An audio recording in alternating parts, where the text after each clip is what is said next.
السلام علیکم ناظرین، اس ایپیسوڈ کے شروعات میں ہم دیکھتے ہیں قرادین قلعے میں کراسے بیگم خاتون کے ساتھ آگے بڑھ رہا ہوتا ہے اور بیگم خاتون کہتی ہے جب ہم بغاوت کے مسئلے سے نمٹ رہے تھے تب کافر نے ہماری غفلت کی وجہ سے ہمیں پکڑ لیا۔ اگر آپ نہ پہنچتے کراسے صاحب تو بہت سے سپاہی شہید ہو جاتے اور قرادین قلعہ کافروں کی سرزمین بن جاتا۔ سردار کراسے کہتا ہے ہم کیوں نہ آتے بیگم خاتون، کافر نے ترک کی سرزمین پہ حملہ کیا، کیا سردار کراسیوں نے یہ کرنے دیتا؟ جواباً یوسف کہتا ہے قرادین عثمان صاحب کی ملکیت ہے، آپ کے درمیان دشمنی سب کو معلوم ہے، کوئی اور ہوتا تو اسے نظر انداز کر دیتا۔ تو سردار کراسی کہتا ہے میں کوئی اور نہیں بیٹا، میں کراسے صاحب ہوں، عثمان میرے پیچھے کافروں کے ساتھ کام کرتا ہے۔ وہ کہتا ہے کہ سردار کراسے کھیل کھیلتا ہے، یہاں تک کہ اگر وہ اس طرح کی بات کرتا ہے اور مجھ پہ خود غرض ہونے کا الزام لگاتا ہے، ہماری دشمنی ہمارے ترک بھائیوں سے زیادہ اہم نہیں، خواہ وہ عثمان کی جائیداد ہی کیوں نہ ہو۔ شہداء کے خون سے سیراب ہونے والی سرزمین ہمارے لیے سب سے زیادہ اہم ہے۔ اس کے علاوہ عثمان مجھ سے چھوٹا ہے، یقیناً وہ جائیداد جس کی وہ حفاظت نہیں کر سکے گا، یا اگر سرداران اور سپاہیوں کی حفاظت نہیں کر سکے گا پھر ان کی حفاظت میری طرف سے کی جائے گی۔ یہ سن کر بیگم خاتون اس کا شکریہ ادا کرتی ہیں۔ ادھر عثمان صاحب بالا خاتون اور سپاہیوں کے ساتھ قرادین قلعے کی جانب رواں دواں ہوتے ہیں۔ دوسری طرف جنگل سے گونچا آگے بڑھ رہی ہوتی ہے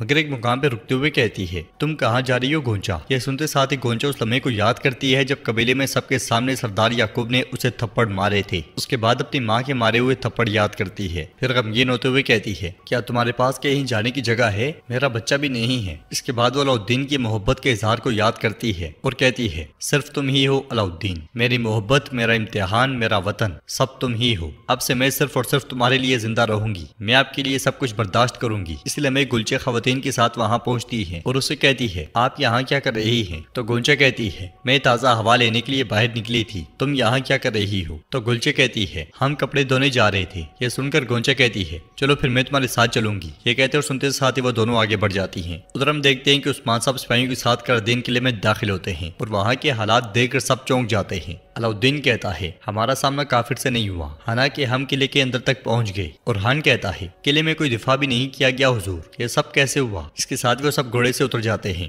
اور عثمان صاحب آگے بڑھتے ہوئے سپاہیوں سے پوچھتے ہیں سپاہیوں مجھے بتاؤ، ایک فوج قرادین کی طرف بڑھ رہی تھی، کیا تم نے یہ نہیں سنا؟ تو پیچھے سے آنے والا سردار کراسے کہتا ہے ہم نے سنا عثمان صاحب، یقیناً سنا، اور ہم نے وہی کیا جو ضروری تھا۔ بیگم خاتون عثمان صاحب سے کہتی ہے ہم جب یونانی بغاوت کے لیے احتیاط برت رہے تھے، گھٹیا لوکاس نے اپنی فوج کے ساتھ قلعے کی طرف پیش قدمی کی، کراسے صاحب کا شکریہ، انہوں نے ہمیں بڑی شکست سے بچایا۔ یہ سن کر عثمان صاحب کہتے ہیں تو کراسے صاحب نے ہمیں بڑی شکست سے بچایا؟ ہاں، تو بتائیں کافر کی ہر ترتیب اور ہر تیار کردہ منصوبے میں کیا حکمت عملی تھی؟ کراسے صاحب کیسے ان سب سے نپٹے؟ آئیے سنتے ہیں۔ تو یوسف کہتا ہے کراسے صاحب کے جہاز بورسا کے ساحل پر تھے، انہوں نے دھمکیاں دے کر لوکاس کو روکا۔ سردار کراسے کہتا ہے ہم نے سنا کہ کافر عثمان صاحب کی جائیداد قرادین میں جا رہے ہیں، بغاوت کی وجہ سے اب عثمان صاحب اس کا مقابلہ کرنے کے قابل نہیں رہے، یہاں تک کہ اگر ہمارا چھوٹا ہماری عزت نہیں کرتا ہے، ہم نے کہا کہ آئیے بڑے بنے اور اس کی حفاظت کریں۔ ہم نے اسے اس کی جائیداد واپس دینے کا فیصلہ کیا جو اس کے ہاتھ سے نکلنے والی تھی۔ کیا ہم نے کچھ برا کیا عثمان؟ جواباً عثمان صاحب کہتے ہیں اس کے برعکس آپ نے بہت اچھا کیا، اللہ آپ سے راضی ہو۔ تو آپ نے ہمارے سپاہیوں کی زندگیوں کی حفاظت کی اور آپ نے ہماری زمینوں کی حفاظت کی، پھر اب سے قرادین قلعہ اور اس کے اطراف کی جائیداد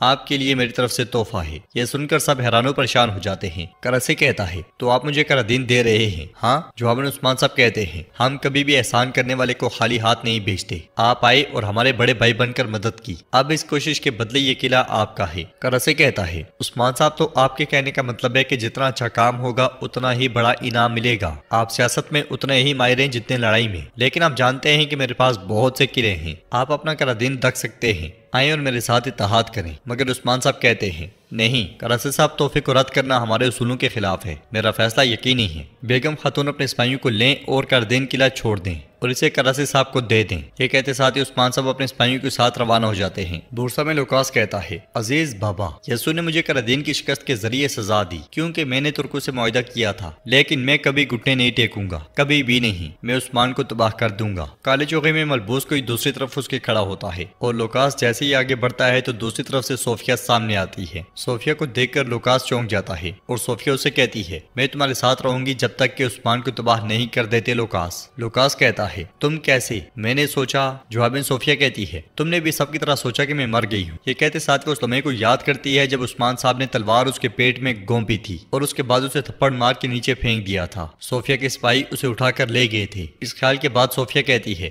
لیکن یسوع نے مجھے زندہ رکھا، اس نے اپنا غضب نازل کرنے کے لیے مجھے زندہ رکھا، ترکوں کو تباہ کرنے کے لیے۔ اب ہم ایک عظیم سلطنت قائم کریں گے، ایک عظیم مملکت جہاں ہم ترکوں کے خون سے زمین کو سیراب کریں گے، ایک مملکت جو خون سے بنتی ہے، ناقابل تسخیر ہوتی ہے، خون کی پیاسی، بھوکی اور بے رحم۔ انتقام لینے کا وقت آ گیا ہے، میں نے اس کا بہت انتظار کیا۔ اس پر لوکاس مسکرا دیتا ہے۔ ادھر آگے بڑھتے ہوئے عثمان صاحب جنگل میں ایک مقام پہ رکتے ہیں تو بالا خاتون ان سے کہتی ہے آپ نے کیا کیا میں کچھ نہیں سمجھی حضور۔ پھر علاؤالدین کہتا ہے مجھے معاف کیجیے گا حضور لیکن میں بھی نہیں سمجھا، ہم نے وہ قلعہ کیوں انہیں دے دیا جسے ہم نے خون پسینہ بہا کر لیا تھا۔ برہان کہتا ہے شہزادہ ٹھیک کہہ رہا ہے، ہمارے ہزاروں شہید اس زمین کے لیے قربان ہوئے۔ زہر قطیبی کہتا ہے میرے حضور مجھے معاف کر دیں، مگر کیا آپ نے ہمیشہ یہ نہیں کہا کہ ہماری جائیدادیں ہماری آزادی کی ضامن ہیں؟ ہم نے اپنی جائیداد کیوں دے دی؟ تو عثمان صاحب کہتے ہیں تھوڑا صبر کرو، میں ایک ریاست پر حکومت کر رہا ہوں، ہم دنیا میں جڑے پکڑ رہے ہیں۔ یاد رکھنا ریاست کو گرانے میں سب سے بڑی وجہ غرور کے نیچے پڑی غفلت ہے۔ بیگم خاتون اور یوسف بھی ان کے ساتھ موجود ہوتے ہیں اور عثمان صاحب مزید کہتے ہیں کیا تم حدیبیہ کا معاہدہ نہیں جانتے؟ حضرت عمر اور صحابہ کرام نے ہمارے نبی صلی اللہ علیہ وسلم کے فیصلے پر بھی یہی کہا تھا۔ مشرکین نے معاہدے کے ساتھ کیا مطالبہ کیا؟ مجھے بتاؤ برہان۔ تو برہان کہتا ہے مسلمان مکہ میں عمرہ نہیں کریں گے حضور۔ تو عثمان صاحب کہتے ہیں جی ہاں، ہمارے نبی صلی اللہ علیہ وسلم نے کیوں وہ معاہدہ قبول کیا جو مسلمانوں کے لیے قبول کرنا مشکل تھا؟ بتاؤ علاؤالدین۔ تو علاؤالدین کہتا ہے وہ فیصلہ جو ایک آفت لگ رہا تھا، اس نے فتح مکہ میں کلیدی کردار ادا کیا میرے حضور۔ عثمان صاحب کہتے ہیں آپ جس چیز کو اچھا سمجھتے ہیں اس کے اندر شر ہوتا ہے اور آپ جس چیز کو شر سمجھتے ہیں اس کے اندر اچھائی چھپی ہوتی ہے۔ یقیناً اللہ ہمارے راستے کو روشن کرے گا۔ کیا آپ واقعی سوچتے ہیں کہ قرظ صاحب انصاف کے ساتھ اس قلعے پر حکومت کریں گے؟ کیا آپ واقعی سمجھتے ہیں کہ قرظین میں امن ہوگا؟ بیگم خاتون کہتی ہے عثمان صاحب ٹھیک کہہ رہے ہیں، ایک بار پھر آپ نے وہ دیکھا جو دوسرے نہیں دیکھ سکے عثمان صاحب۔ قرظ صاحب کو قرظین دے کر آپ نے ہماری ساکھ بچائی۔ پھر عثمان صاحب کہتے ہیں اب انتقام کا وقت ہے۔ سوغوت میں فسادات کو دبانے کے بعد آپ ہر اس جگہ کی مرمت کریں گے جو جل گئی تھی۔ بالا سوغوت میں تجارت پہلے سے بہتر ہونی چاہیے، وہ جگہ تجارت کا دل بنے گی، یہ فرض تمہارا ہے۔ اب چلو سب لوگ اپنے فریضے پر واپس لگ جائیں۔ اور اس کے ساتھ ہی وہ سب آگے بڑھتے ہیں۔ کائی قبیلے میں گونجا کے لیے سب لوگ بہت پریشان ہوتے ہیں اور ہولوفیرا خواتین سے اس کے بارے میں پوچھ رہی ہوتی ہے، مگر خواتین اسے نظر انداز کرتے ہوئے آگے بڑھتی ہیں۔ یہ دیکھ کر ہولوفیرا بہت پریشان ہو جاتی ہے، مگر اسی لیے گونجا وہاں آ جاتی ہے۔ فاطمہ اس کے پاس جا کر کہتی ہے آپ کہاں تھی بھابھی؟ ہم آپ کو ڈھونڈ رہے تھے، میں نے سوچا کہ آپ چلی گئی ہیں۔